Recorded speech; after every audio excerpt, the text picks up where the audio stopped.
Boker Tov, Boker Tov, Boker Tov. Alors, les Nuishmat, Sarah Batester, je m'appelle Beyan Eden. Et donc, c'est l'Iloula de Rabbi Chaïta Melomet. Sruto Tegen Alenu. Mamash. C'est la Iloula aussi du Maguid de Mezrich, Talmid du Baal Shem Tov, Torah Chassidut. Le Baal Shem Tov, il y a beaucoup d'élèves. On a, Baruch Hashem, beaucoup de lumière de la Chassidut, grâce aussi au Maguid de Mezrich. Et pourquoi c'est important de faire les loulottes? Alors je vais faire un cours, j'ai pas envie de parler stam, on connaît toutes les histoires sur tous les gdolim, même si on les connaît, il faut les rappeler. Mais pourquoi c'est important de faire une iloula? Et c'est quoi la iloula? Iloula, c'est une fête. Et c'est rare qu'on fait une fête quand on fête l'anniversaire de quelqu'un qui a disparu. C'est très rare, d'accord? La belle-mère, des fois, mais c'est pas tout le temps, ça dépend quelle belle-mère tu as eu, d'accord? En tout cas, pourquoi on fait une iloula? Et en fait, parce que c'est cachot aussi avec Yaakov Avinu. On n'est pas chaud de Yaakov, de Yosef, et surtout Yaakov Avinu. Et ils disent les Chachem, disent la Gemara, Yaakov Lomet. La Gemara, dans ma Sechet,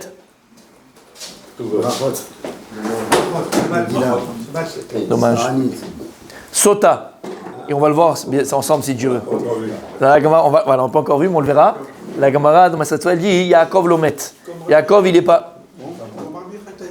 Oui, mais d'où ça vient, le Mékor? Le Mékor, il vient d'où? Et on dit Yaakov Lomet. Yaakov, il n'est pas mort. La Gemara, elle dit pourquoi? La Gemara, elle vient, la Gemara, elle dit pourquoi il n'est pas mort? On va dire qu'il est mort. On a vu dans la Torah. Il y a écrit ces Spédim, comment ils ont parti l'enterrer en Eretz Israël. On a vu les morts. Qu'est-ce que tu me dis, Lomet? Et la Gemara répond, et c'est de ça qu'on doit s'imprégner. Il pourrait, il n'est pas mort parce qu'il a laissé derrière lui Shtem Esrei Shvatim, Shifteka. Parce qu'il a laissé derrière lui 12 enfants qui vont continuer son enseignement, son héritage. Exactement. Et donc, une personne n'est jamais vraiment morte. Yaakov Lomet. Ça, c'est le premier pshat. Parce que quand tu laisses derrière toi, après 120 ans, des enfants qui sont dans la Torah, dans les mitzvot, qui continuent les valeurs que tu leur as transmises, qui les transmettent aussi à leurs enfants, et ainsi de suite, alors, à travers nos enfants, à travers les enfants, la personne n'est jamais morte. Parce qu'en vérité, qu'est-ce qui reste après 120 ans de nous, sur Terre, je ne parle pas après 120 ans, la conscience qu'on a parlé, sur Terre, d'accord, je parle ici sur Terre, ce qui reste de nous, c'est ce qu'on a donné en héritage à nos enfants au niveau spirituel. Ce n'est pas le compte en banque. Ça, ils vont se disputer, et peut-être à cause de ça, ils vont plus parler. Non, ce que tu dois laisser, mamash, ce sont les valeurs que tu as transmises à tes enfants, l'ardoute et l'union que tu as laissé à tes enfants. Donc, si les enfants continuent dans ce même chemin, alors la personne, elle n'est pas morte. C'est pas mort. Ça, c'est le premier pshat. Par rapport à Yaakov. Deuxième chat par rapport à Yaakov Avinu, dit Rashi, dit la Gemara, les tzadikim, ils sont appelés vivants même le jour de leur mort. Exactement. Ils sont appelés vivants même le jour de leur mort. Pourquoi est-ce que les tzadikim, alors que les Rechaim sont appelés morts même au moment de leur vivant? Pourquoi les tzadikim sont appelés vivants même au moment de leur mort? Parce que la neshama du tzadik, la Torah du tzadik, la piété du tzadik, le tzadik, chai vekayam, le tzadik il est toujours vivant. Et d'ailleurs, c'est pour ça que beaucoup se reposent sur cette chose-là pour dire qu'il y en a qui ne sont pas morts. Bref. Mais le Mékor, il est vrai. Le Mékor, la source, elle est vraie, elle est de la Gemara. Les tzadikim, ils sont pas... Comme on le voit dans la Gemara. On le voit dans la Gemara. Dans Maseret Tuvot, par exemple, on a amené 1000 fois l'exemple de Rabbi Yehuda Hanassi. Rabbi Yehuda Hanassi, même quand il est parti, il a quitté ce monde, voilà. Mais il revenait tous les vendredis soirs chez lui à la maison. La Gemara dit, et il faisait kidouche, et il passait Shabbat avec la famille, jusqu'à que la chose, elle s'est su. Alors, il ne pouvait plus le faire. Mais en tout cas, il revenait. Et on a des histoires et des histoires de tzadikim qui ont pu revenir dans ce monde-là, faire certaines missions, certaines choses. Et on dit, tzadikim, ils sont appelés vivants même de leur mort. Parce que, explique le roi Chema Kadosh, c'est quoi la mort? C'est juste pour les tzadikim, hein. C'est quoi la mort pour les tzadikim? C'est juste se déshabiller du corps. Mais en fait, le tzadik, par sa piété, il peut se rhabiller de son corps quand il veut. Quand il veut. Quand il veut. Et c'est ça la piété, c'est ça la grandeur. Et c'est pour qu'on dit que Yaakov Lomet. Et après, à travers cela, ça a été dit sur plusieurs autres tzadikim qu'il n'est pas mort. Alors, il y a l'histoire de Rab Chaim Lomet de manière précise, puisque quand il est niftar, ils ont écrit là, est mort, tatati tatata. Il est venu chez le Gaba, il a le responsable, et il lui a dit, si tu ne m'écris pas sur le kever Lomet, tu mourras et tu ne passeras pas le lendemain matin. Donc il a eu peur, il a écrit sur la tombe. Mais c'est vrai pour tous les tzadikim. Encore une fois, d'où on apprend ça de Yaakov Avinu. Yaakov Lomet, et tous les tzadikim, ils ont cette capacité, quand ils veulent, de se rhabiller de leur corps et de venir encore interagir dans ce monde-là. et par leur mérite intercéder auprès d'Akadosh Baruch Hu. Et donc c'est pour ça que c'est important de faire la Iloula, parce que la Iloula c'est un anniversaire en fait. Parce que le tzaddik il n'est pas mort. Le tzaddik il n'est pas mort. Le tzaddik il n'est pas mort, c'est un anniversaire qu'on fait. Donc on fait une Iloula et on fait les chants, et on est à l'orchestre, et on chante, et du vrai Torah. A tzaddik nimtza pour la neshama du tzaddik. Nous on ne pourrait pas le voir. On ne le voit pas parce qu'on n'a pas les yeux spirituels pour le voir. Comment atteindre et acquérir ces yeux spirituels? On l'a dit 1000 fois. Shmirat ha'einaim. Quand tu fais attention à tes yeux, de ne pas voir des choses qui sont interdites, et je ne parle pas simplement des choses qu'on peut avoir dans la tête, qu'on pourrait dire interdites, d'accord, comme on parle souvent, des choses interdites, c'est même des choses qui sont impures. Impures, je donne l'exemple, le rocker qui était un des possèques d'ailleurs, d'accord, important, il explique le minag, vous savez qu'il y a un minag Israël, il y a un minag très très important, qu'à l'âge de 3 ans, on coupe les cheveux pour la première fois du petit garçon. Et là-bas, il ramène le déroulement de ce minag, le rocker, et il dit, il est bon, il est bien, il est préférable que le papa, il prenne l'enfant, il l'enveloppe dans un talit, il l'enveloppe entièrement dans un talit, et il l'amène chez le rav, chez le rabbi, chez le rébé, appelez ça comme vous voulez, et là-bas, le rabbi et le rav va le prendre, et il va mettre l'alphabet devant l'enfant, et sur l'alphabet, il met du miel, et il va dire à l'enfant, tu répètes moi, Aleph, et l'enfant doit répéter après le rébé, le rabbi ou le rav, et dès que l'enfant il arrive à prononcer la lettre comme il faut, alors il va lécher la lettre avec le miel, pour montrer que la Torah elle est douce comme le miel. Et là-bas il dit, pourquoi le rokeach, c'est un possèque, et là-bas il explique pourquoi il te dit qu'il faut envelopper l'enfant quand il sort de la maison dans un talit jusqu'à que tu l'amènes dans la maison du tzaddik. Il dit pour pas que l'enfant quand il va dans la rue, il voit des choses tmeim, des choses impures. On parle pas de femme. On parle c'est quoi une chose impure? Impure, pas la femme, elle n'est pas impure. Hein. Dans des choses dénudées de la femme, c'est ce que je voulais dire. Attention. Machisme, machisme, chez méchant. D'accord. Pour pas qu'il voit un chat, pour pas qu'il voit des animaux même impurs, une poubelle, des choses comme ça. Lama, pour que c'est les premières choses à l'âge de 3 ans que ses yeux y voient, c'est quoi? C'est l'être de la Torah. Alors c'est pas une, ça va aider l'enfant, ça va amener l'enfant à aimer la Torah, à aimer la Mitzvot de la Torah. Donc on voit l'importance, mon tzaddik, l'importance de tout ça, l'importance des yeux. Et donc si on avait les yeux spirituels pour voir, le jour de la Iloula, on verrait le tzaddik. J'amènerai juste une petite anecdote, une petite histoire plutôt qu'une anecdote. Une fois, il y avait une Brit Mila. Et le Rav Ben Zion Meshaoud Zereshil Vracha, donc il était, lui, le sandak et tout, mais donc ça traînait, quoi, ça traînait, on attendait. Et donc il était assis sur une chaise, il attendait, quoi, que la Brit Mila ait lieu. Il était avec un Rav assis, comme ça, il discute avec le Rav comme ça. Et à un moment donné, le Rav Ben Zion Meshaoud, il se retourne, regarde comme ça, et il se lève, comme quand il y a quelqu'un de Chashuv qui rentre. Et le Rav, il regarde, il n'y a personne, quoi. Pour qui il s'est levé? Pour Eliyahu Hanavi. Alors nous on ne peut pas le voir, ok, mais il y a des tzadikim qui le voient. J'étais à Beit Vegan à l'époque, et quand j'étais jeune avrer, très souvent j'habitais juste derrière la yeshiva de comment elle s'appelle? Pas Kol Torah, du Rav Hades. Daniel. Le Mekoubal, je connais pas. Non, pas le Mekoubal, le père. Tu connais pas?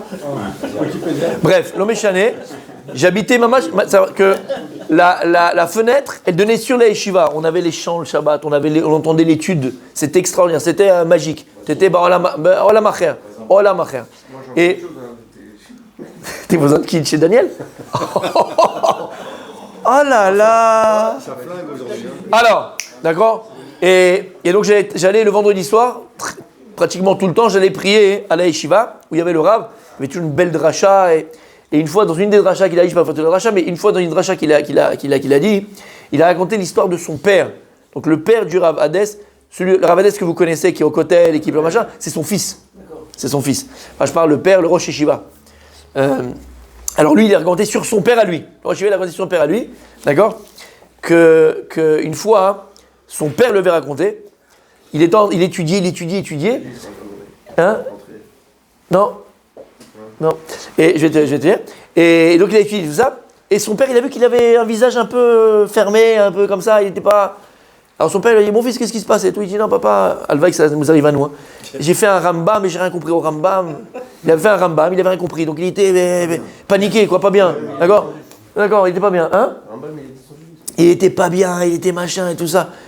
Il lui dit, mon fils, ah oui, c'est lequel? Il dit, non, papa, je vais, moi tout seul, essayer de l'avoir, mais je vais t'expliquer. Non, moi je veux arriver, je vais. Bon, ok, si t'arrives pas, machin, il dit, je passe la nuit, je verrai tout ça, si j'arrive pas, vraiment, je te le demande. Il était pas bien, tu vois. Et le gosse, il s'est mis sur la table à la maison, il a commencé le rambam, il a répété 10 fois, il a essayé de comprendre, et pas comprendre, et machin. C'est qu'il est arrivé à épuisement, et il s'est endormi sur la table. On parle du père du Rav Hadès, le grand-père, quoi, de celui qu'on connaît là maintenant. Et donc ils sont endormis sur la table. À un moment donné, quelqu'un le réveille comme ça, tout ça. Et, il a vu il voyait des tonnes et des tonnes de rabbanim qui venaient chez lui à la maison pour son père, parce que son père c'était un Mekoubal connu et tout ça. Donc il a vu un type avec une barbe, un machin et tout ça. Il croyait que c'était un ami à son père, quoi, qui était venu et tout ça. Il dit, mon fils, pourquoi tu dors sur la table et tout? Il dit, voilà, c'est le Rambam. Il dit, ah bon, tu n'y arrives pas, viens, on va étudier ensemble. Ils ont commencé à étudier ensemble, il a expliqué le Rambam, mais direct, tac, boum, boum. Oh, le plus heureux du monde. Il est parti dormir. Le lendemain, son père dit, oh, mon fils, t'as eu le Rambam? Il dit, oui, papa, ton copain, il est venu, il m'a expliqué le Rambam, mais alors, extraordinaire. Il dit, quel copain? Il dit, papa, un des rabbanim, des copains qui viennent et tout ça, il était là, il m'a expliqué. Il dit, personne n'est venu le soir. Il dit, mais il y a un qui s'est assis avec moi, il a dit, il m'a expliqué, il m'a fait. Il a dit, mais comment il était? Il a dit, comment il était? Il a commencé à le décrire. Il a dit, mon fils, c'est le Rambam qui est venu te parler. C'est le Rambam qui est venu te prendre. J'ai entendu ça, mes amis. J'ai entendu ça du Rav Hadès lui-même. J'ai pas entendu comment. J'étais là-bas à la yeshiva. Et il a dit, ce qui était extraordinaire, c'est quoi? C'est que son grand-père à lui, son grand-père à lui, quand il a demandé à son fils, décris-le moi. Mais d'où tu sais, toi, décris quoi? C'est-à-dire que même lui, il a dû étudier avec le Rambam, puisqu'il a dit décris-le moi, il dit, ah, c'est le Rambam qui est venu. T'as compris ce que ça veut dire? Voilà, les tzadikim. Le Rambam, il peut. Qui t'as envie qu'il vienne, toi? Qui t'as envie qu'il vienne? Roger Federer. Non, mais non, voilà. J'ai compris. Chacun a ses repères. Bon, on parle de mort en plus. John Borg, il veut Borg. John Borg. Regarde les nouvelles. T'as vu le niveau de sadique? Tu veux John Borg? Qui tu veux? Il est vivant, celui-là? Bon. Ah là là là là là là. Ah là là là là. Mes amis. Vous avez compris ce que ça veut dire? Le tzaddik, il peut s'habiller, revenir et faire. Il peut. En baya bishvilo. Il a juste s'est déshabillé de son corps et il est revenu. Voilà pourquoi c'est important, mes amis. Quand on vient et on prie et on demande et on réclame, on ne demande pas au tzaddik de le faire, parce que le tzaddik, c'est un éved Hashem. Chas vesham de demander au tzaddik de faire quelque chose. Demandez par la Torah du tzaddik, par la tzidkout du tzaddik, par la piété du tzaddik, par la vérité du tzaddik, alors qu'il vient interférer chez Akadosh Baruch Hu, qu'il a plus de mérite, il va avec son mérite. Mais on ne prie pas le tzaddik lui-même, c'est Akadosh Baruch Hu qui on prie Chadesham. Il n'y a pas d'idolâtrie chez nous. On n'adore pas les hommes. Simplement, on a conscience que cette personne qu'en face de moi, il a une grandeur, une Torah extraordinaire, non par sa piété, par son mérite à lui. Alors on réclame et on demande à Akadosh Baruch Hu de venir nous. Pourquoi on ne fait pas l'anniversaire de naissance du tzaddik? On fait aussi. Dans la chassidoute, on le fait. C'est un anniversaire. On le fait. On le fait. Dans la chassidoute, on le fait. Il a fait. Mais d'abord, on le fait dans la chassidoute. Mais pourquoi? Parce qu'on fête l'anniversaire où la personne est arrivée à son potentiel. Quand c'est un bébé, c'est un bébé. Là, quand on fête l'anniversaire de sa mort, c'est qu'il est arrivé au maximum de ce qu'il peut. Et c'est pour ça que c'est un jour qui est adéquat à soi. Il est arrivé au maximum de. C'est pour ça que Rabbi, il a fini sa mission, c'est-à-dire qu'il est arrivé au maximum. Exactement. C'est pour ça, mon tzaddik, par exemple, il a écrit au sujet de Rabbi Shimon Bar Yochai. Il a dévoilé le Zohar juste avant sa mort. Et quand il est niftar, il y a une grande lumière. On dit pas qu'on fait du hesh et du feu, parce que c'est à ce moment-là qu'on a vu la grandeur de Rabbi Shimon Bar Yochai dans son apogée, on va dire. C'est à ce moment-là, mamash. Tu comprends? Chez les tzaddikim, c'est au moment de leur mort où ils sont le plus grands. Et pas au moment de la naissance, c'est un bébé, donc il n'y a pas encore, c'est que le potentiel. C'est clair? Donc voilà, messieurs, l'importance d'une Iloula. Je voudrais juste rajouter, mes amis. On a une paracha très très belle. Vous allez voir Shabbat, un chidouche. Atsoum, c'est petit mot. Je ne parle pas à ceux qui viennent plus. Je ne parle plus à ceux qui viennent pas. Je ne le regarde même pas. Shabbat, ça veut dire quoi? Lundi, ce Shabbat là. Ce soir. Il y a plusieurs étapes. Ça va être ce soir. Quel lourd. Qu'est-ce qu'il est lourd. On va dire qui blide. Hein. Regarde la vidéo quand je suis arrivé à Ranana, j'avais les cheveux blancs, noir, tout noir. Regarde, plus rien, tout est blanc. Messieurs, Chidush Atsoum, et quand je lui dis Atsoum, c'est Matok Midvash. Mais là, ce qu'on va faire, c'est un préambule à ce Chidush Hatzum. Je l'ai étudié. Alors, tous les matins après la tfila, je fais un petit peu de Tanya, d'accord? Baruch Hashem, tous les jours, faire du Tanya tous les jours. Tu fais pas du Tanya, pas Tanya la masseuse, toi, Yachad. Regarde, il a vu, je vais aller chez Tanya. Regarde-le, il y a ton fils en plus. Je vais aller chez Tanya, il a dit, non, le Baal Tanya, Chad Shalom. Le Baal Tanya, d'un côté de ton fils. C'est de la luge là. Bon, d'accord? Je rigole, bien sûr, c'est un peu le... J'étais en Thaïlande. Oh non, non, j'arrête. Non. Ma femme, elle me chie en faire un massage. Alors je lui dis non, ça va tarder, assour. À la fin, j'ai appelé mon arabe, Ouais. qui j'étudiais ici. Il a dit j'arrive. Est-ce que j'ai le droit Avec voilà, Tania, c'est oui. masseuse. Qu'est-ce qu'il m'a répondu? Pas ma khatken. Pour le kiffer ton kiff, j'ai envie de voir. Du coup, c'est mon arabe préféré. Et une fois tous les combien? Passe le numéro à tout le monde, ça dit. Passe le numéro à tout le monde, ça dit. Une fois par semaine, une fois par mois, une fois par an. Tu vas aller au chômage. Pas du tout, je vais l'appeler moi aussi. Non, mais moi je le prends, moi. Moi je le prends comme rame. Moi aussi je le prends comme rame. Messieurs. Baal Tanya, je vous conseille tous les jours un petit peu de Tanya, c'est Mechaya Metim. Et donc comme je fais tous les jours, c'est ce que j'étudie, c'est tombé sur aujourd'hui, et c'est Kashour, et c'est lié à la paracha de Shavua, lié à la paracha de la semaine. C'est que dans la paracha, il y a un passage qui est très important, et qui va avoir des répercussions pour tout l'âme Israël. Et pour tous les hommes, plutôt, du âme Israël. C'est le passage de Yosef avec la femme de Potiphar. Disent les Chachamim, si un homme aujourd'hui, il a la capacité de se retenir et de ne pas tomber avec la femme, c'est pas parce que tu es fort. Oui, au moment où tu as fait, toi tu as eu ce truc-là de le surmonter, de ne pas tomber. Tu sais pourquoi? Parce que déjà avant ton père Yosef Hatzadik, il a déjà réussi à surmonter cette épreuve qui est insurmontable de manière logique, humaine et naturelle. Impossible. Parce que Yosef Hatzadik, il a réussi à surmonter cette épreuve, alors que nous maintenant on a la possibilité, en faisant nos efforts, de la surmonter. T'as entendu? Il a fait. T'arrives toujours pas, toi, Bruno. Hein? Toujours pas. Ah, moi ça fait longtemps que j'ai pas Lui, vu. il a eu la possibilité. Comment? Alors on avait expliqué la Seignala, la Diokno chez Yosef, on a fait ce cours-là. Je veux passer sur autre chose, mais je te réponds juste là. Il a Gemara dans Sota. Tout est dans Sota, mes amis. Gemara dans Sota. Il a perdu 10 Shvatim, Yosef. 10 tribus devaient sortir. De la même manière, il y a écrit Elle est Toldot Yaakov, Yosef. C'est-à-dire que Yosef devait avoir la même vie exactement que Yaakov. C'est-à-dire il a eu la même vie que Yaakov. Et la manière que Yaakov devait avoir 12 tribus, Yosef devait avoir aussi 12 tribus. Comme son père. Pas 2.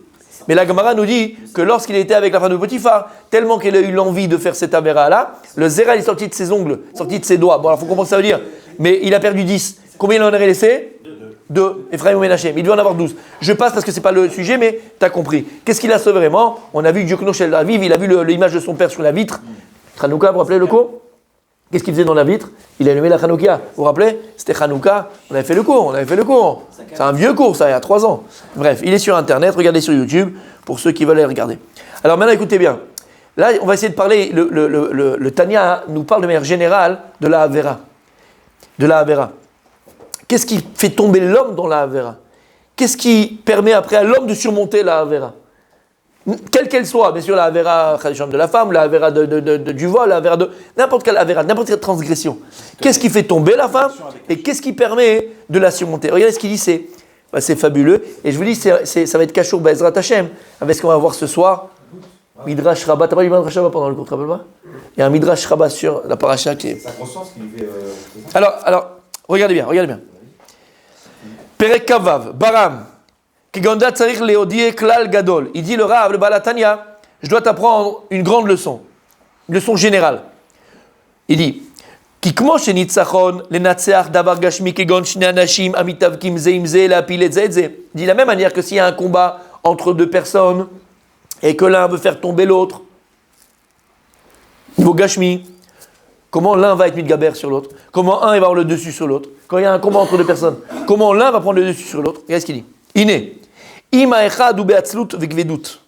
Si un des deux, il est beatzlut, il est dans la paresse, dans la nonchalance.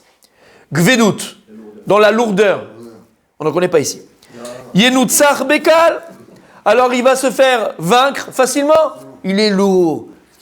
Non, on parle physiquement là pour l'instant. Il est lourd, d'accord? Il est nonchalant. Il est, il court pas sur le terrain. Il est là. Et toi, tu es là comme un cheveu très grand. Tu es à droite à gauche, il regarde la balle. Tu comprends? Il est kaved sur le terrain. Il est kaved sur le tatami. Bekal Paul. Facilement, son adversaire va le faire tomber. Gamimu gibor yoter michavero. Même si, sur le papier, il est plus fort que son adversaire, alors il dit, va dès que son adversaire le fera tomber. Pourquoi? Parce qu'il est kaved. Tu sais, il a mangé avant de combattre. Il est kaved, il est hatzel, il est nonchalant. Et il dit, regardez bien, kachamamash, benitzachon hayetzer. C'est exactement de la même manière quand tu vas combattre ton yetzera, ton mauvais penchant. Tu ne peux pas vaincre ton yetzera si tu es dans la nonchalance, dans la paresse, dans la lourdeur. Animshachot, et d'où elle vient cette nonchalance, cette paresse, cette lourdeur? Animshachot me'atzvut. Elle vient de la tristesse, de la mélancolie. Pas le moral. Me'atzvut et timtum alev. Rappelez-vous le cours qu'on a fait, timtum alev? Les 7 noms du Yetzirara, timtum alev. Le cœur, il est bouché. Le mec, tu lui parles. Excusez-moi du mot, mais c'est un bourrin. Un bourrin, c'est ça. Ke'even. Le seul moyen que tu as de gagner ton Yetzirara, ki ach bezrizut anim shechet misimcha. Le seul moyen que l'on a de surmonter cet ennemi qui s'appelle le Satan, le Yetzirara, quand il te fait tomber, c'est être bezrizut. Il faut avoir du zèle, il faut avoir de l'élan, il faut avoir de l'entrain. Et d'où il vient cet élan, cet entrain de faire, tu voles? Elle vient d'où? De la simcha, elle vient de la joie profonde. Elle vient de la simcha. Ou petit talev. Elle vient de la joie et quand le cœur il est ouvert. Rappelez-vous, pourquoi est-ce que quand il y a la simcha, il y a la joie? Pourquoi alors quand il y a la joie, le cœur il est ouvert? Rappelez-vous, la Gemara dans Meseret Baba Kama. C'est une des premières Gemarotes que j'ai fait avec vous parce que j'avais compris déjà où je mettais les pieds. Rappelez-vous, la Gemara elle dit... Moi, j'étais pas là, moi. Ouais. Eh ben, tu les as bien rattrapés tous. Pourquoi, mon tzaddik? La Gemara dans ma sechet, il est pas trop tard, hein, c'est encore ouvert les magasins. Tu vas voir pourquoi. La Gemara dit ma sechet, Baba Kama, rappelle-toi.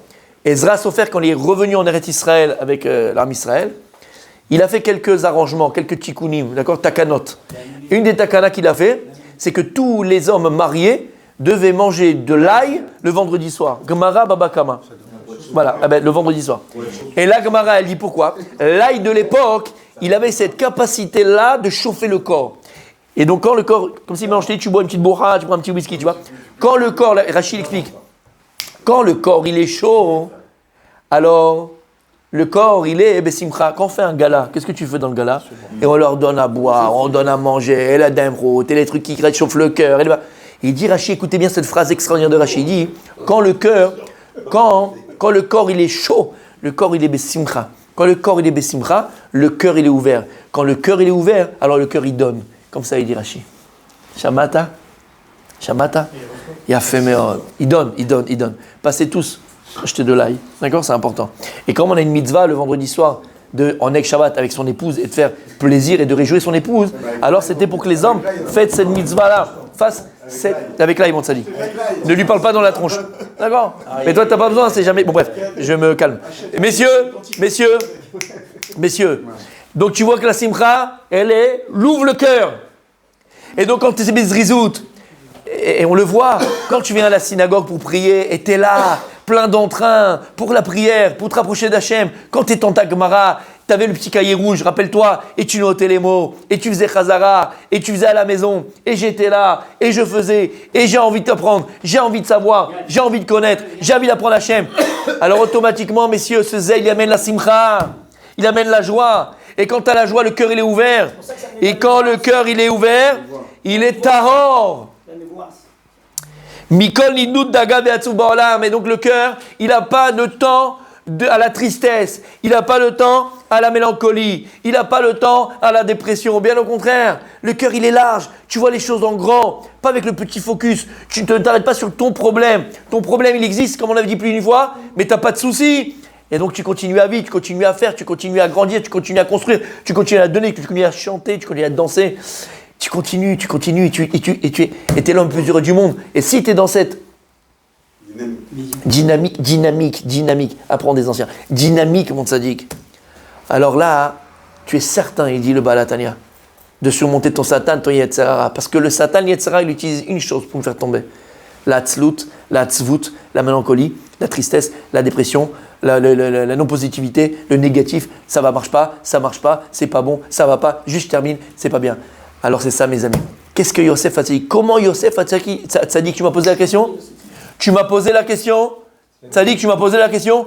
Comment Yosef Hatzadik, il a pu surmonter l'épreuve de Potiphar? T'as ta réponse? Et on le verra encore plus ce soir. Parce que Yosef Hatzadik, je vous le dis, mais bon voilà, ça m'énerve. Après, qu'est-ce que je vais vous dire ce soir? Mais je te dis juste le mot. Parce que Yosef Hatzadik, malgré tout ce qu'il a vécu, il est resté Bessimcha. C'est la seule chose qui a fait qu'il a surmonté son Yetzirah. Comment? Comment on arrive à cette situation? Pareil qu'il chantait dans la prison, il chantait. Viens demain matin. Et mon habitachon, comme ça.